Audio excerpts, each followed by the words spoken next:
فصل 11. افکار به اشیا تبدیل می شوند. بهتر است مثبت اندیش باشید تا منفی نگر، چون با مثبت اندیشی می توانید همه کارها را بهتر انجام دهید. اگر بخواهید خوشبخت و خرسند باشید، باید مثبت اندیش بمانید، حتی اگر همه دنیای اطرافتان ظاهراً پر از چیزهای منفی باشد. برای این منظور باید به یاد داشته باشید که میان تعریف خواسته ها و انجام دادن اقدامات عملی در راستای تحقق آنها همیشه مقداری فاصله زمانی وجود دارد. میان شروع این اقدامات عملی و تحقق خواسته ها نیز فاصله زمانی وجود دارد. مقدار این فاصله زمانی متغیر است و نمیتوان آن را از قبل مشخص کرد. باید ذهن و قلبتان را به طور کامل به ویژنتان معطوف کنید. مطمئن باشید که خواستتون در زمان مناسب محقق می شود. فقط باید روی چیزی که می خواهید تمرکز کنید. استر هیکس، سخنران انگیزشی و نویسنده پرفروش آمریکایی می گوید بسیار مهم است که بدانید روی چه چیزی تمرکز می کنید. شما یا روی خواستتون تمرکز میکنید یا روی چیزهایی که نمیخواهید. این مسئله بسیار مهم است، زیرا میتواند تحقق یا عدم تحقق رویاهای شما را تعیین کند. مثلا اگر بخواهید پولدار شوید اما فقط روی بیپولی و نداریتون تمرکز کنید، در واقع دارید روی واقعیت موجود تمرکز میکنید و این درست نیست. درست نیست که انرژیتان را صرف واقعیتی کنید که در آن پول، دوستان خوب، روابط عاشقانه، شغل مناسب و ویژگی‌های مورد نظرتان را ندارید. اگر روی مسائل منفی و چیزهایی که نمی‌خواهید تمرکز کنید، در واقع دارید به ذهنتان می‌گویید که همان شرایط نامطلوب را برایتان باز تولید کند. مثبت اندیشی بسیار مهم است. اگر زیاد روی چیزی تمرکز کنید، ذهنتان آن را خلق می‌کند. پس بهتر است روی رویا و خواسته خودتان تمرکز کنید. در ذهنتان زندگی جدیدی را برای خودتان خلق کنید. زندگی جدیدی که با واقعیت قبلی و آنچه با حواستان است تجربه کرده اید فرق داشته باشد. یادتان باشد اگر می‌خواهید انسان دوراندیش، موفق، هدفمند و مؤثری باشید، باید از تخیلتان استفاده کنید. خلاق باشید، استعدادهایتان را کشف و با همه مردم جهان قسمت کنید. مراقب زبانتان باشید. اندرو نیوبرگ و مارک والدمن در کتاب کلمات می توانند مغز را تغییر دهند میگویند علم عصب شناسی نشان داده که بعضی از کلماتی که بر فکر یا زبان ما جاری می شوند احساس ما را تعیین می کنند. این کتاب توصیه می کند که کلمه مشکل را از دایره لغاتمان حذف کنیم، چون باعث بروز استرس و ترس می شود و در عوض از کلمه چالش یا مسئله استفاده کنیم. اگر به قضایا به دید چالش نگاه کنیم می توانیم هنگام مواجهه با آنها پیشرفت و ترقی کنیم. در این حالت مسائل مانند قبل ناتوان کننده نخواهد بود و آشوب و آشفتگی کمتری در ذهن و جسم ایجاد خواهند کرد. اگر در انتخاب کلمات دقت کافی به خرج دهید، می توانید به جای چیزهای بد، نادرست و مشکل ساز روی چیزهای مثبت تمرکز کنید. کلماتی که بر زبان می آوریم روی عواطف و زندگی ما تاثیر زیادی می گذارند. نویسنده‌ای به نام هنری تاکرمن در این باره می گوید خیلی جالب است که می توان شخصیت هر فرد را از روی دایره لغاتی که به کار می برد پیدا کرد. صفت‌هایی که شخص زیاد به کار می‌برد مانند اعداد روی دم و سنج هستند و خلق و خوی او را نشان می‌دهند. پس باید مراقب زبانمان باشیم، چون حرف‌هایی که بر فکر و زبان ما جاری می‌شوند بیشتر وقتها به بخش از وجود و شخصیتمان تبدیل می‌شوند. من وقتی دچار تردید و تضاد می‌شوم، بیشتر وقتها به اشتباه از کلمه اگر استفاده می‌کنم. اگر بتوانم این کار را انجام بدهم. بسیاری از ما وقتی در مورد اهداف، رویاها و خواسته هایمان حرف میزنیم از کلمه اگر استفاده میکنیم. یکی از تاثیرگذارترین فیلسوفان قرن 20 جیدو میگوید چه انجامش بدهید، چه انجامش ندهید، مهم این است که بیخیالش نشوید. ما انسان‌ها بیشتر وقتا فراموش می‌کنیم که اگر واقعاً چیزی را بخواهیم و تسلیم نشویم می‌توانیم به آن دست پیدا کنیم. ما فکر می‌کنیم که بخت و اقبال تقدیرمان را رقم می‌زنند و مطمئن نیستیم که رویاهایمان ممکن و دستیافتنی هستند. به همین دلیل می‌گوییم اگر. انسان‌های تاثیرگذار هرگز از کلمه اگر استفاده نمی‌کنند و به جای آن می‌گویند وقتی. به این جمله‌ها دقت کنید. وقتی این اتفاق یا اتفاق بهتری افتاد، یا اینکه بگیم اگر این اتفاق بیفتد. قبول دارید که جمله اول مثبت تر است؟ انسان‌های موفق می‌دانند که اگر از عبارت این اتفاق یا اتفاق بهتری استفاده کنند، امکان کسب نتایج مثبت‌تری برایشان فراهم می‌شود.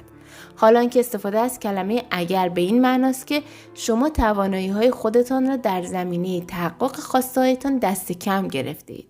وقتی به جای اگر میگویید وقتی، تلویحاً این را میرسانید که آن اتفاق قرار است بیفتد و شما قرار نیست تا زمانی که آن اتفاق یا اتفاق بهتری در زندگیتان میافتد تسلیم شوید. شما دارید به چیزهای خوب فضا میدهید تا اتفاق بیفتند. ما به جای وقتی میگوییم اگر، چون از فشاری که کلمه وقتی ممکن است بر ما وارد کند میترسیم. وقتی میگوییم اگر، منظورمان این است که اگر همان اتفاق نیفتاد زیاد مهم نیست. این نوع روانشناسی کاملا منفی نگران است، چون در اینجا هیچ فوریت و ضرورتی در کار نیست.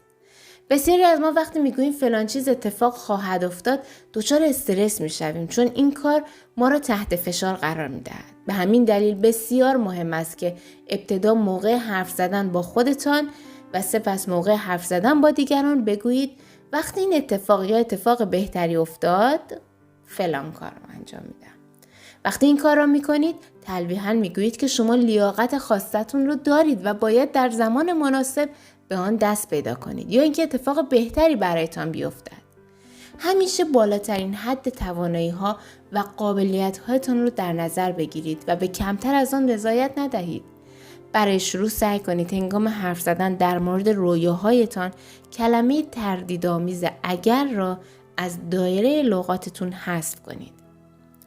دانشمندان می توانند ثابت کنند که همه چیز در این جهان انرژی است. اگر اجسام را در زیر میکروسکوپ الکترونی قرار دهیم، می بینیم که آنچه جامد و سخت به نظر می رسد در واقع انرژی مرتعشی است که آرایش‌ها، اشکال و سطوح مختلفی از سختی را شکل می دهند. این قانون بنیادین طبیعت انسان‌ها را نیز شامل می شود. ما انرژی هستیم. اگر تولید و انتقال انرژی در قلب و مغز شما متوقف شود، خواهید مرد. وقتی در بیمارستان بستری می شوید، دستگاه الکتروکاردیوگرام ایمپالس های الکتریکی قلبتون را اندازه‌گیری میکنه. اگر این ایمپالس ها متوقف شوند و خط قلبتان صاف شود، شما میمیرید. استیو جابز میگفت نوآوری صرفاً عبارت از این است که نقطه ها یا ایده هایی را به هم وصل کنیم. من هم از شما میخواهم همین کار را بکنید. این ایده ها را به هم ربط بدهید. همه چیز انرژی است، از جمله عواطف ما. دانشمندان میتوانند افکار ما را اندازه‌گیری کنند. خب، این یعنی خوب بودن احساس و زندگی ما به سطح انرژی ما بستگی دارد. بنابراین مهم است که انرژیمان را بالا ببریم. چطور این کار را بکنیم؟ با افکار و کلمات منفی یا مثبتی که به آنها زندگی میبخشیم. برای مثال، حتما توجه کردید که به محض اینکه میگویید من نمیتوانم این کار را انجام بدهم یا جمله غیر ممکن است یا آماده نیستم، این احساس به شما دست میدهد که واقعا توانایی آن را ندارید. دلیلش این است که شما با این کلمات به ذهن ناخودآگاهتان میگویید تلاش کردن برای انجام آن کار بیفایده است. وقتی با لورد همیلتون مصاحبه میکردم، او داستان خانومی را برای من تعریف کرد که در ساحل با او حرف زده بود. آن خانم میدانست که همیلتون یکی از بزرگترین موج سواران دنیاست و به همین دلیل از او خواسته بود که کمکش کند. ببخشید، میتونید به من هم موج سواری یاد بدید؟ موج سواریم واقعا افتضاحه. همیلتون به او گفت که بگوید من موج سوار خوبی هستم و دیگر نگوید موج سواریم افتضاح است. همیلتون گفت این درس اول مشت‌سواری است. قضیه از ذهن ما شروع می شود و سپس به افکار و کلمات تبدیل می شود. این کلمات نشان می دهند که ما معتقدیم در چگونه جهانی زندگی می کنیم و این جهان به مرور زمان همان جهانی می شود که می بینیم و تجربه می کنیم. یادم هست که وقتی کوچک بودم با برادرم پانچ باگی بازی می کردم. این بازی به این صورت است که هر کسی اول باگی یا فلوکس قورباغه‌ای را ببیند و بگوید پانچ باگی می تواند به بازنده پانچ یا مش بزند تا اینکه بازنده هم فلوکسی ببیند و این عبارت را بگوید.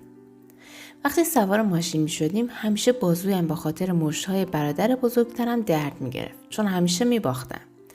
می گفتم همیشه تو فلوکس ها را می بینی و همینطور هم می شد. حالا که به آن روزها نگاه می کنم می دانم که من بازی را می باختم چون با گله و شکایت هایم داشتم باور بازنده بودن را در خودم تقویت می کردم. این مثال خیلی ساده و کوچک است. اما شاید بتوانید آن را به زندگی خودتان ربط بدهید و دنبال چیزهایی بگردید که به صورت ناخودآگاه به خودتان یا دیگران میگویید و همیشه هم اتفاق میافتند. یکی از جملاتی که زیاد به گوشم خورده اینه: هیچ کس با هنر و هنرمندی پولدار نمی شود. اولا این جمله به هیچ وجه درست نیست. بعضی افراد با هنرشان پولهای کلانی به دست می آورند و ثانیاً وقتی چنین حرفهایی می زنیم ذهنمان را برنامه‌ریزی می کنیم تا واقعیتی را خلق کند که این باور را برای ما به اثبات برساند. یعنی واقعیتی که در آن نمی توان با هنر به پول و ثروت رسید. ذهن ما همیشه دنبال دلایل و شواهدی می گردد تا درستی افکارمان را به ما ثابت کند.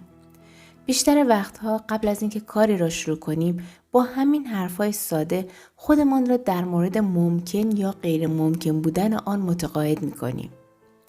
سعی کنید جملات منفی را با جملات مثبتی مانند من از پسش برمی آیم یا می دانم که این کار ممکن است جایگزین کنید. این جملات را با صدای بلند بگویید تا ببینید چه قدرتی در آنها نهفته است. خواهید دید که هم صدایتان و هم کل بدنتان تغییر می کند. یکی دیگر از اشتباهات ما این است که می گوییم من به قدر کافی نیستم.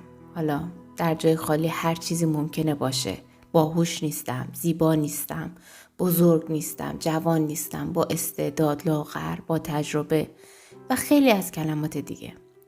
اگر بگویید که به قدر کافی خوب و شایسته نیستید، ذهنتان چه موقعیتی برایتان ایجاد می کند؟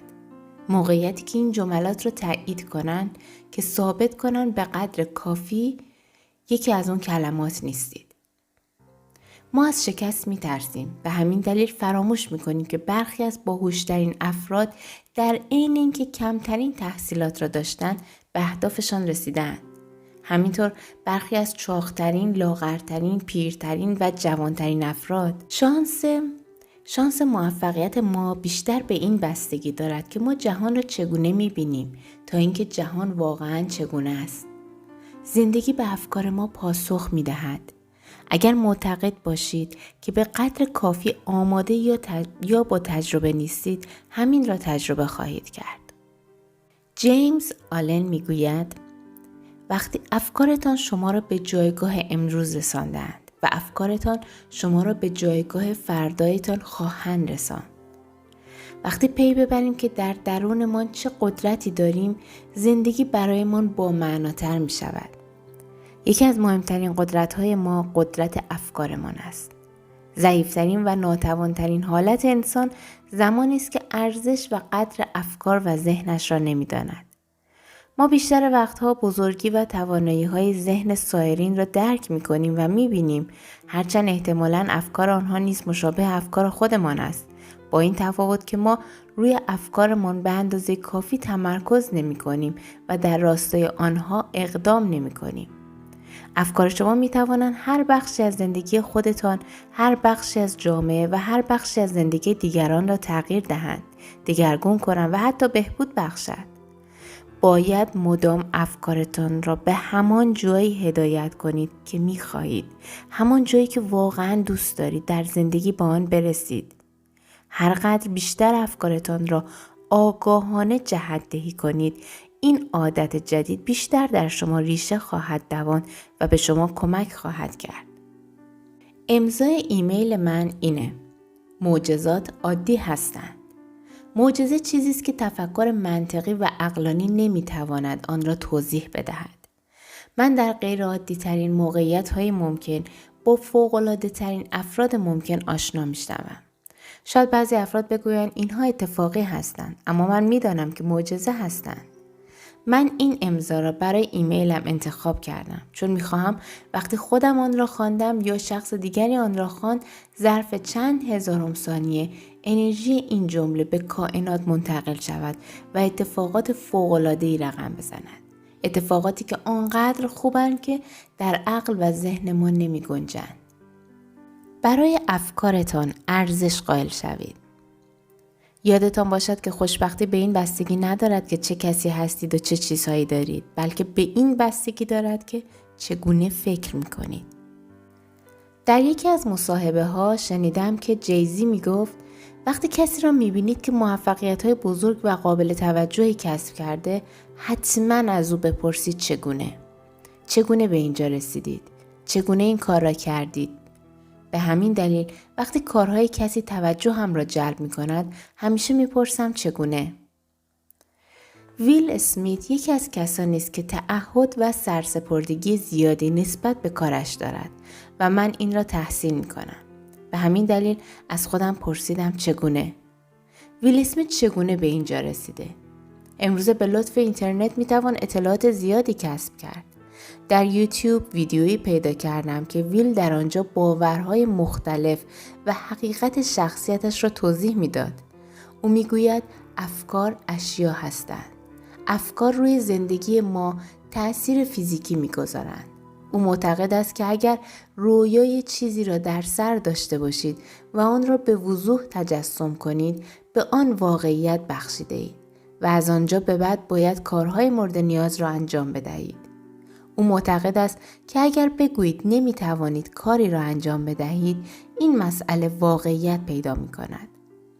افکار شما احساسات و باورهایتان را شکل می دهند و هر باوری که در مورد دنیا داشته باشید، همان را خلق خواهید کرد.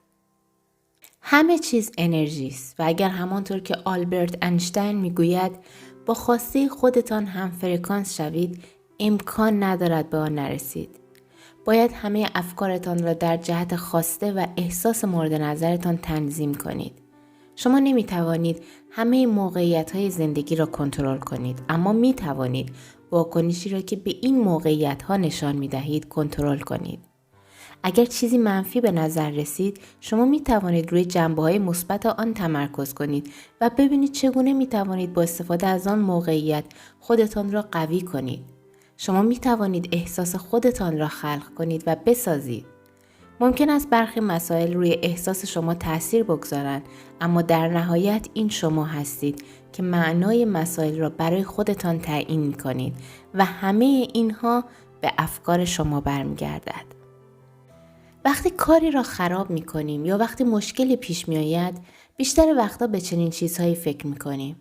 چرا اینقدر من احمقم؟ چرا خراب کردم؟ چرا همیشه شکست میخورم؟ چرا زندگیم روز به روز بدتر میشه؟ وقتی این سوالات رو میپرسید، ذهنتان دنبال جواب آنها میگردد.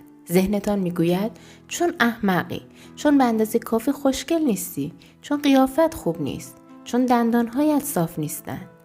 اما همه این چیزها بخشی از همان به هم ریختگی و آشفتگی زیبایی هستند که هستی ما را شکل میدهد. اگر این واقعیت را قبول کنیم، می توانیم سوالات بهتری از خودمون بپرسیم. چگونه می توانم این را بهتر کنم؟ چگونه می توانم احساساتم را بهتر کنم؟ چگونه می توانم خودم و زندگیم را بهتر کنم؟ چگونه می توانم زندگی خودم و اطرافیانم را بهتر کنم؟ چگونه می توانم احساس سرزندگی کنم؟ اگر این سوالات را بپرسید، ذهن ناخودآگاهتان به آنها توجه نشان می دهد. ذهن ناخودآگاه شما اغلب سر و کارش با تصاویر است. وقتی سوالی میپرسید، ذهن ناخودآگاهتان ظرف چند هزارم ثانیه تصاویری تولید میکند. این اتفاق بسیار سریع رخ می‌دهد، حتی قبل از آنکه قوه تخیل شما از این تصاویر آگاه شود.